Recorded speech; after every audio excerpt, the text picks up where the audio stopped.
Well, good morning. I bring you greetings from Orville Mennonite. And it looks like Jacob and I have kind of switched places this morning. He is with the rest of Orville Mennonite, along with 4 other churches, I believe, at Crown Hill this morning, listening to Dick Barrett, who is the new conference minister for Ohio Conference. So he called and asked me to come and speak with you this morning, and so here I am. So this morning, I want to tell you a few stories. The first one, the story that Paul just read for us, is one that I stumbled across while working on a different project early last summer. It's one that, like so many others, I have heard over and over again, but this time it completely bowled me over. Before we dive in, I want to give you a bit of background on this story, a sense of place and where we are in the Old Testament story of God's people. We are now a few generations removed from Solomon, and the once single kingdom of Israel has divided into 2, Judah to the south and Israel to the north. Ahab is the current king of Israel, married to Jezebel. Where we open the story, Israel's adoption of Baal worship has landed them in a pretty sticky place. So enter Elijah. Elijah has been hand-plucked by God to win Israel back from Baal worship. And the method by which God has chosen to do this is to send a 6-year drought with Elijah as God's mouthpiece. It turns out that this is not an especially popular message with the people in leadership.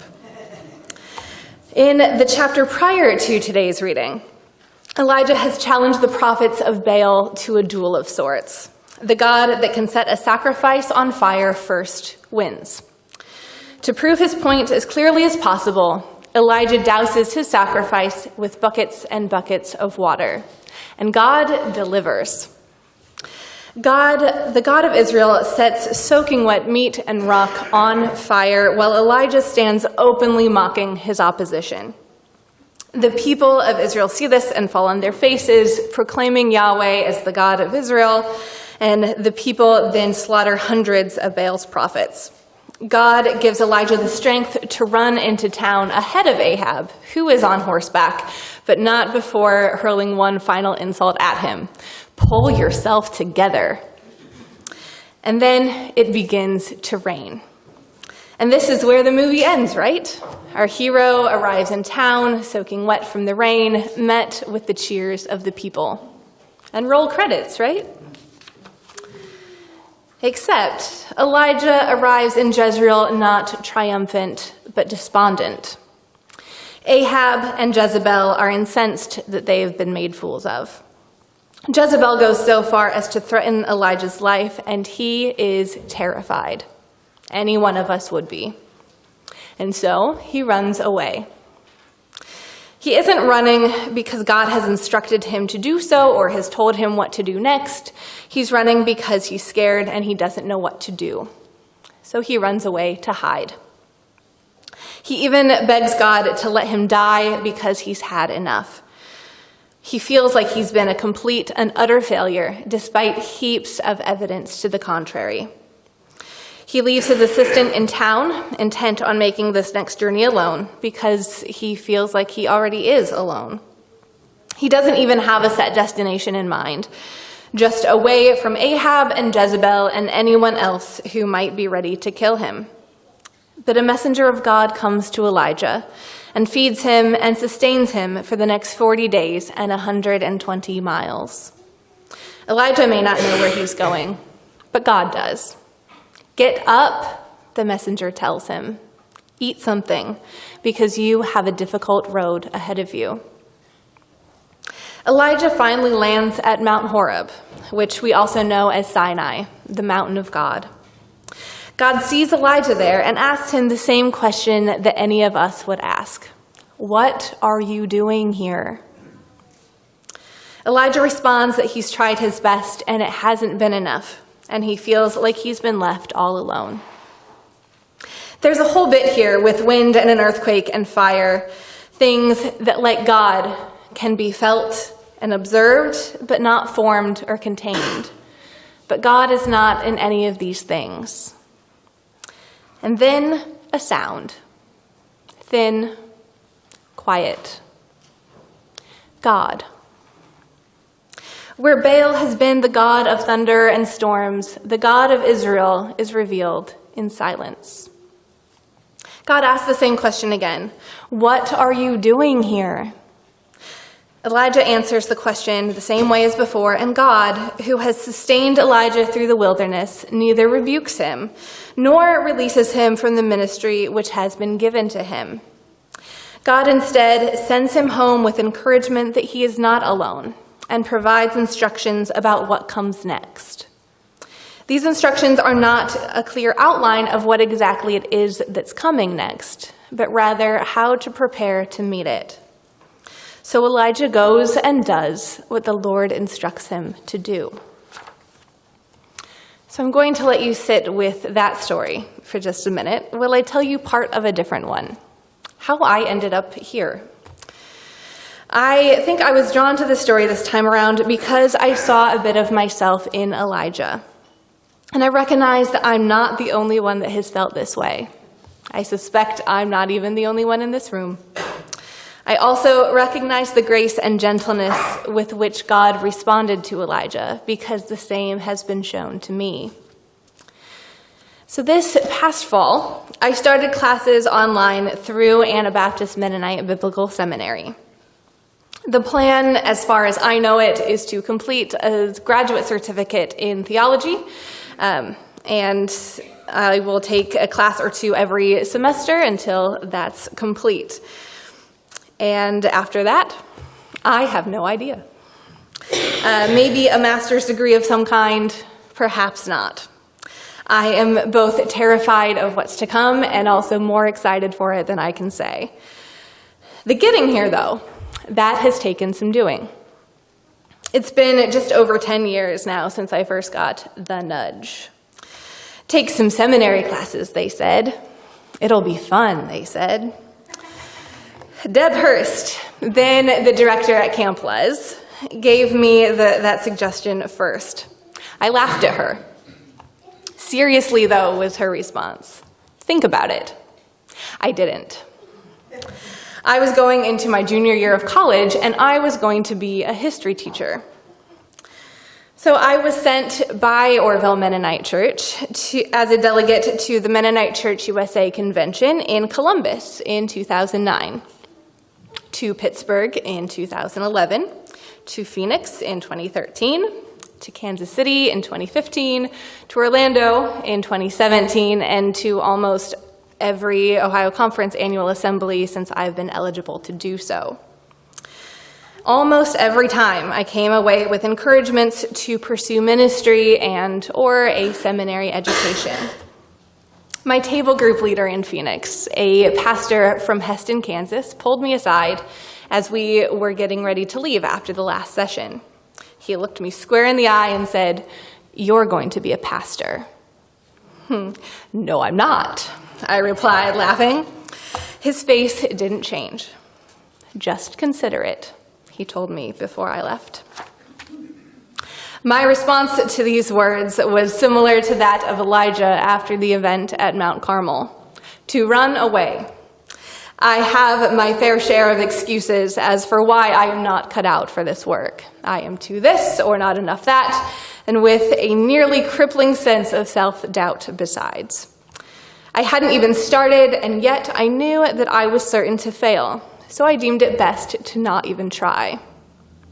I have instead done all manner of other things to try and outrun that call. I worked in the office at Camp Les for years. I spent a year in Heston teaching history, like I set out to do. I was Raleigh Kaufman's secretary in his law office for a time. And currently, I find myself working in customer service and inside sales at P. Graham Dunn because a friend asked me to. During this time, I was never especially certain where I was going, but I knew exactly where I was not going. There were no earthquakes or windstorms or fires, just a voice. Thin, quiet. God.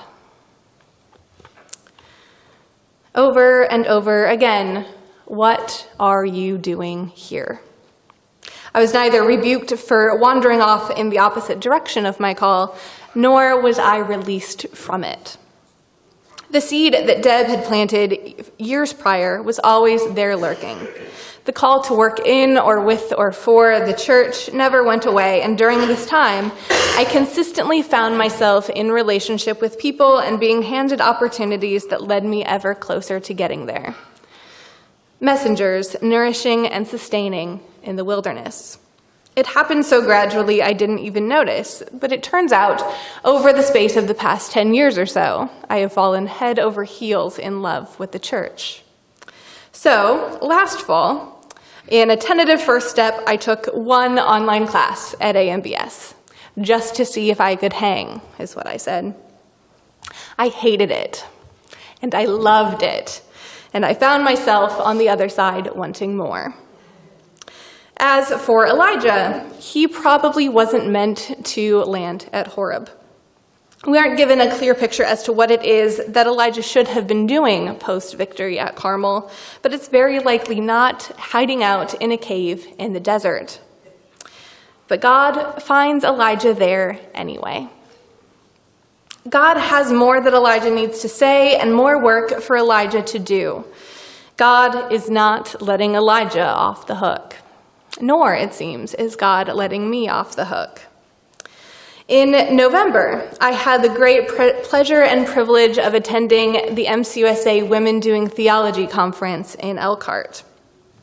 Because back in August, Marilyn Rossiter, the pastor at Summit Mennonite, told me that I was going to.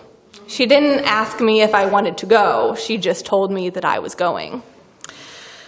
So there I sat with 200 other women and about 12 men who were there to listen and to learn, and for 3 days soaked in the wisdom of women theologians, pastors, poets, academics, activists, students, mothers, and all manner of other things.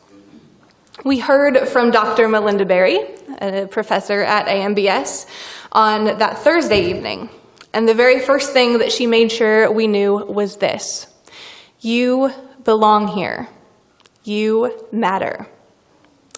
On Friday morning, almost Dr. Yvette Blair, a pastor and co-founder of the first womanist church in the country, told us to use our outside voices in the dismantling of PMS, patriarchy, misogyny, and sexism. On Friday afternoon, Carolina Cisneros, a theopoet from Texas, reminded us that hope arises from breaking the normative. Hope is born from resistance. I listened to these and other presentations with tears in my eyes, feeling completely out of place and like I didn't belong, because I had nothing to say, nothing else to contribute to the conversation. But the women and men that I met over the course of that conference were determined to prove me wrong. I got to ride along in the car to take Carolina back to the airport on Saturday afternoon, and the two of us began talking about grad school. It turned out that last semester was her first semester as well. And I was speaking to her about her presentation on Friday afternoon and how excited I had been to hear her speak. To my utter astonishment, her response was, "No, I have no business being here." And my immediate reply was, "Me neither." The conversation that followed was one of mutual encouragement interspersed with laughter, and it was exactly what my heart needed at the end of that conference. The weekend felt something akin to what Elijah must have experienced at Mount Horeb. I'm certain that it was the hand of God that placed me at the Women Doing Theology Conference last November, where I was met with grace and released with an increased sense of clarity and more affirmations and encouragement than I knew what to do with. I don't know if the pastor that I met back in Phoenix is going to turn out to be right. I don't know if the role of pastor is a thing that I am being called to do. But I do know that at least this first step, this pursuit of a seminary education, is the right one.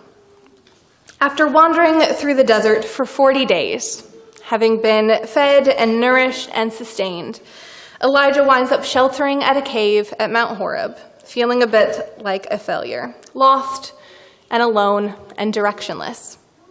Here, God gathers Elijah in, reminds him that he is not alone, equips him, and sends him back out to continue the work that is intended for him. The questions and fear that Elijah arrives with at Mount Horeb are met with the grace and gentleness of God, a God who is constantly and consistently with and for God's people, a God who refuses to leave us to our own devices, a God who instead redeems our running away to release us on the other side with clarity, who will equip and guide even in our own disobedience and despair. May the God who sustained and equipped and sent Elijah sustain and equip and send you. Amen.